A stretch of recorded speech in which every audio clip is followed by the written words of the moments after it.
Hello bachcho, let's see this question. The question says, select the correct statement about given square planar complex. And this is the complex. Option A, it has no geometrical isomer. B, it is optically active because it does not have plane of symmetry. C, it is optically inactive because square planar complex have plane of symmetry. And D, it is optically active because it has symmetric carbon. सो यहाँ पे हमें एक complex दिया हुआ है जो कि एक स्क्वायर प्लेनार कॉम्प्लेक्स है, ठीक है। और इसके रिगार्डिंग हमें कुछ स्टेटमेंट्स दी गई है, हमें बताना है कि करेक्ट स्टेटमेंट कौन सी है, ठीक है। सो देखो हमारे पास जो स्टेटमेंट दी गई है हम उसे वन बाय वन देख लेते हैं। पहली स्टेटमेंट हमसे ये कह रही है it has no geometrical isomer. इसका मतलब ये कि यहाँ इसके ज्योमेट्रिकल आइसोमर नहीं है, ठीक है। देखो ज्योमेट्रिकल आइसोमर का मतलब क्या कि यहाँ पे हमारा सिस और ट्रांसफॉर्म इसका नहीं है, ठीक है। ज्योमेट्रिकल आइसोमर कैसे हम चेक करते हैं सिस और ट्रांस में, अगर ये सेम साइड होते हैं तो क्या हो जाता है, सिस हो जाता है। जैसे हमारे पास ये दो कार्बन है, इसके पास यहाँ पे ए है, यहाँ बी है, और यहाँ ए है और यहाँ बी है, तो ये क्या हो जाएगा, ये हो जाएगा सिस फॉर्म हो जाएगा। और अगर यहाँ पे अभी ए को हम अपोजिट साइड में डाल दे, जैसे एक ए यहाँ है और एक ए यहाँ है, बी यहाँ है और बी यहाँ है, तो ये ट्रांसफॉर्म हो जाएगा, ठीक है।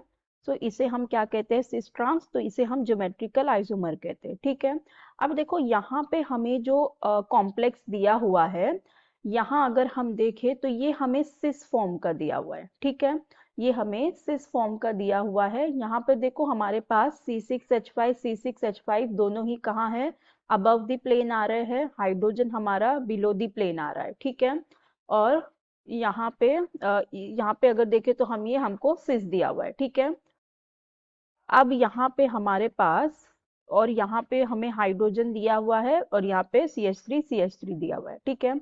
यहाँ पे ये सिस फॉर्म है, तो इसका अगर हम चाहे तो ट्रांसफॉर्म भी बना सकते हैं। इसको ऊपर उल्टा इस C6H5 को नीचे कर दे और यहाँ पे इसको ऊपर कर दे, तो यहाँ पे इसका ट्रांसफॉर्म भी हो सकता है। इसका मतलब इसके ज्योमेट्रिकल आइसोमर है, तो ये वाली स्टेटमेंट रॉन्ग है क्योंकि यहाँ लिखा है कि इसके नो ज्योमेट्रिकल आइसोमर है। अभी नेक्स्ट हमारी जो सेकंड स्टेटमेंट है उसमें ये कह रहा है कि it's optically active because it does not have plane of symmetry.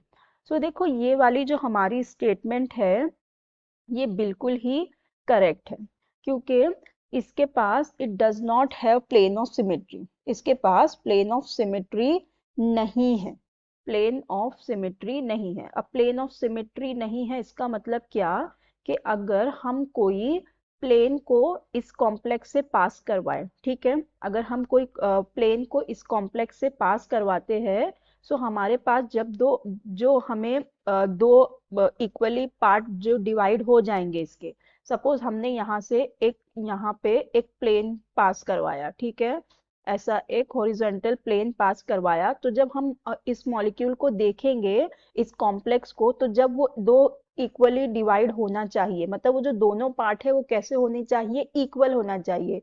लेकिन देखो अगर हम इसको डिवाइड करेंगे तो यहाँ हमें इक्वल पार्ट नहीं मिलेगा।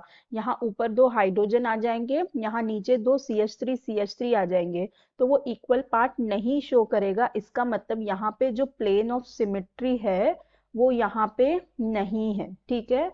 यहाँ पे नो प्लेन ऑफ सिमेट्री, ठीक है, there is no, it does not have plane of symmetry. So इसका मतलब क्या हो गया, ये कंपाउंड कैसा हो जाएगा, ऑप्टिकली एक्टिव हो जाएगा। जिसके पास कोई भी प्लेन ऑफ सिमेट्री नहीं होती, जिस कंपाउंड या कॉम्प्लेक्स के पास that does not contain any kind of symmetry, वो हमारा कंपाउंड हो जाता है ऑप्टिकली एक्टिव। सो ये जो हमारा कॉम्प्लेक्स है ये है it is optically active because it does not have plane of symmetry. बाकी के ऑप्शन भी देख लेते हैं। सी में दिया है it is optically inactive because square planar complex have plane of symmetry, तो ये तो रॉन्ग हो जाएगा क्योंकि अभी हमने देखा कि इसके पास प्लेन ऑफ सिमेट्री नहीं है। अगर हम प्लेन को पास करवाते हैं कॉम्प्लेक्स से तो हमें दो इक्वल पार्ट में ये कॉम्प्लेक्स डिवाइड नहीं हो रहा है, तो ये स्टेटमेंट रॉन्ग है।